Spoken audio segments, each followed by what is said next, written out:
With the November 8th fast approaching, Reverend Jesse Jackson, Bishop Tavis Grant, National Executive Director for the Rainbow Push Coalition, and investigator Greg Pallas, who busted out Georgia Governor Brian Kemp's voter suppression schemes, are fighting hard to end voter suppression and to increase voter turnout.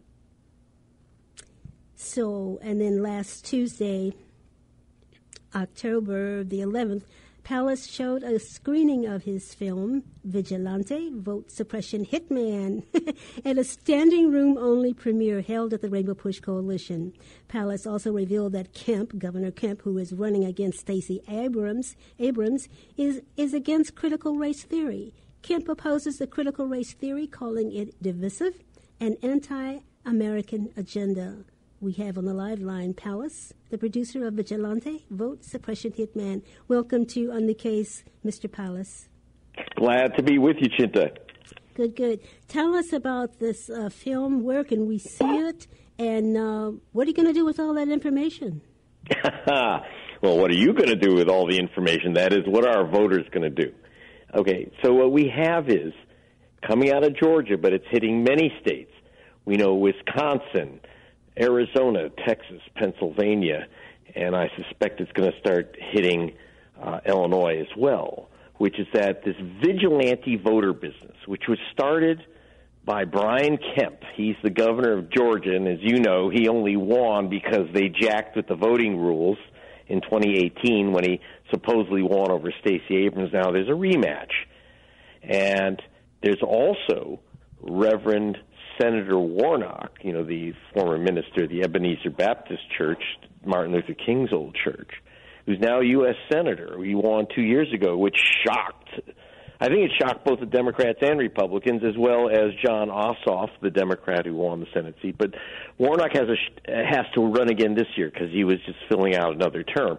So you have Warnock versus Herschel Walker, and you have Abrams versus Kemp. So Georgia by itself is a real story to understand how vote suppression works. And we use that polite term, vote suppression. It means really shafting black people out of their vote. That's what it really comes down to. And what we have in the film Vigilante is 88 self-appointed, fraudulent vote hunters have challenged 250,000 voters in Georgia. 250,000. Now, this is not the government. Every single one, by the way, is a Republican Party operative.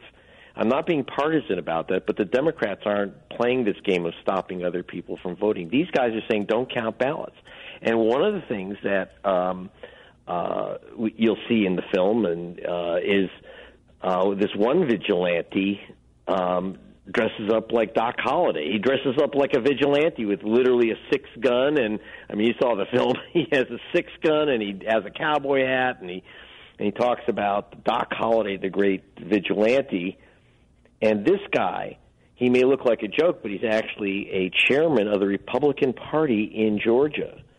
And he personally challenged 4,000 voters, blocked their ballots from being counted in Columbus, Georgia, including, you get to see on screen and get to meet Major Gamaliel Turner, 69-year-old African-American career military man. He's the U.S. Army specialist on future warfare. He's one of our major American warriors. He was assigned by the military to go to California to work, because of the war in Ukraine, to do work on issues to support the government. And he's assigned by the President of the United States. And so he's asked for his absentee ballot from Georgia, and they refused to give it to him. They said, Mr. Turner, you've been challenged by this guy who thinks he's Doc Holliday. And under Georgia law, his ballot can't be counted.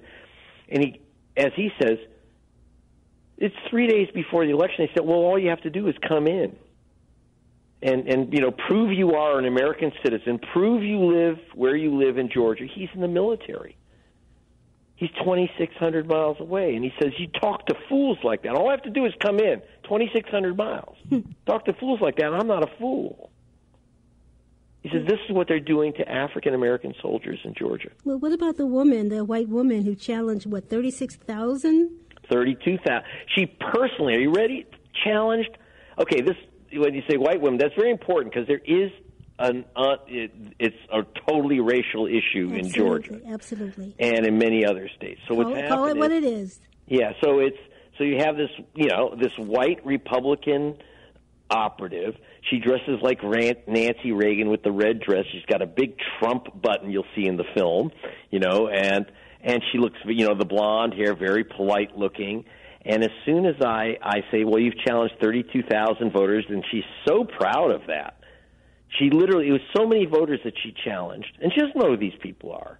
That she didn't even print it out. She handed in a thumb drive, stopping their ballots from being counted. And I showed her pictures like of an African American woman who lived just a couple miles down the road from her.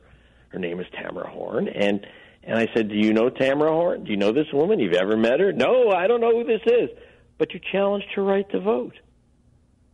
You don't know this woman?" "Well, but guess what? You said she doesn't live in Georgia." During COVID, her home was foreclosed, so she had to move in with a neighbor. You don't lose your vote. She lost her home, but that doesn't mean you lose your right. You don't become a non-American. You don't lose your citizenship when your home gets foreclosed. She didn't leave the neighborhood. Okay, so this is the type of game that this woman was playing, is going after these mostly African American and young voters, Democrats basically, and saying, "Oh, they don't live in this neighborhood." We called up 800 of the people she challenged. They were all shocked. Like, "What do you mean? 800 of them? What do you mean I don't live here? What do you mean I'm not a citizen? What is this? Why am my vote challenged?" They don't even know their vote's challenged most of the time, because they challenge your vote, then you're supposed to get a postcard, but it looks like junk mail. You ignore it, and then your ballot's thrown away. So even if you get a ballot and mail it in, they'll throw it away, and you don't even know it. Well, this reminds me of 1982, when I discovered, quite by chance, that 2 white officers from the Bridgeport area, the 11th Ward, had challenged 5,000 blacks living in public housing. I think it was like in the 3rd Ward.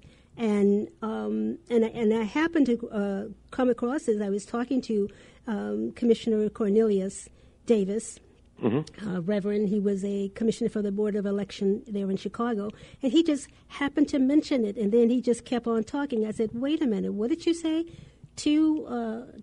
5,000 people have been knocked off the rolls? Why? Who did it?" And when he told me, I said, "I want to do a story on this." Front page in the Chicago Defender. And as a result, the Chicago Board of Election quickly passed a law prohibiting others from living in different wards from challenging others living someplace else. You can't do it anymore. So it sounds just like what's happening in Georgia. Yes, and it's happening in Texas. It's happening in Wisconsin. It's happening in Pennsylvania. So if you're WVON listeners who are up there towards Milwaukee, where it's been really terrible. In fact, this whole challenge game has been backed by these billionaires out of Milwaukee, the Bradley family. They closed all those Allen Bradley factories in Wisconsin. There's none left. And they took the money and they used it to challenge voters. They made $2 billion, and this is what they're doing. So, if you want to see this film or get some sense of it, first of all, go to gregpalast.com. GregPalast, gregpalast.com. Some people know me from my books or film, The Best Democracy Money Can Buy. I've been working with, obviously, Reverend Jackson for, almost 50 years. Wow, we're getting on there. He just called me up and still calls me young man. I said, "Reverend, it's been 50 years since you..." Well, you act like a young man too. Well, thank you. But it's and by the way, it's the movie. You go to gregpalast.com, get info. But you can. We're going to have a big national showing supported by Rainbow Push, Black Voters Matter Fund, and other groups, New Georgia Project, etc., which will be national on November 2nd. A big national showing. And just go to either find out at gregpalast.com or go to vigilantemovie.com. But gregpalast.com is the best place to get all the information. And if anyone wants to have a showing at your church, your community group, your political club, I don't care. I'm nonpartisan, Republican or Democrat. I will send you a DVD, or I will send you a file as you need, whatever technical thing you need to show it in your community group. But take a look at the film yourself. Go to Greg Powell, say, I want to show this film, and we'll send you a link. You could see it, and so you could check it out yourself. The other is, in the film, one thing we do, because it is entertaining. It's not one of these good-for-you films. It's not PBS white guys in front of bookcases film. It is, you're watching a detective. That's me. I'm a real live detective, and I go hunt down the bad guys and confront them. And one thing we do have in the film is the African-American career military man who was challenged by this goofball Doc Holliday. Doc Holliday, the major confronts him. He actually shows up at the major's house and doesn't realize that he's in the house of the soldier whom he challenged. And he said, the major didn't live in this house. Well, he was in the house, and there's the major in his house. He flew back from California just to confront this guy on camera with me. And you get to meet his family, which, by the way, his family, they picked on the wrong guy because his father, Reverend Harold Turner, was one of the founders of the Southern Christian Leadership Conference with Martin Luther King and Ralph Abernathy. Wow. So, they picked on the wrong guy. So we are exposing this stuff and telling people to get ready, be prepared. We had, and if you go to gregpowell.com, there's also a place, Save My Vote 2022. You get to hear Yvette Nicole Brown explain what's going on. And by the way, the film is narrated by Rosario Dawson. This Wednesday, if you know anyone in L.A., we're going to have the special screening Hollywood preview, which will be hosted by Jamie Foxx. And of course, they're having more showings in Georgia and elsewhere. But I was very thrilled to see the crowd at the Rainbow Push. And we got to get this film out there. But again, it's entertaining, as you could say. It's funny, it's angering, it's sad. But it's educational, too. And, you learn something. The one thing when you mentioned Brian Kemp, the governor of Georgia, he signed a law saying you can't teach critical race theory, divisive concepts. Well, here's the thing. He's talking about eliminating the teaching of history. And why? Because Brian Kemp's family, few people know this in Georgia, and we reveal it in the film, it was his family that first brought enslaved Africans to Georgia. Georgia was a free territory. This is just before the Revolutionary War. Slavery was prohibited in Georgia, and Georgia at that time included Georgia, Alabama, Mississippi. Believe it or not, you could not have enslaved people in Georgia, Mississippi, or Alabama. And then the Kemp family cut a deal with the King of England to bring in Africans.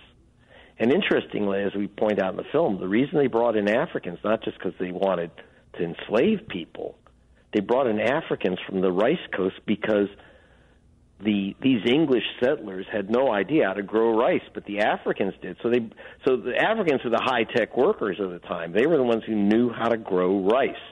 Rice was king before cotton in the South. And so the Kemp family's fortune, the governor's fortune, comes from enslaving other people, his family. That's where his power of his family comes from. It's not his fault. He didn't bring in, enslave people. But why doesn't he admit the history? Why is he saying you can't teach history? Why is he saying that a teacher will lose their job if they tell the real story of Georgia? Because he doesn't want his own history, his own dirty laundry to be aired out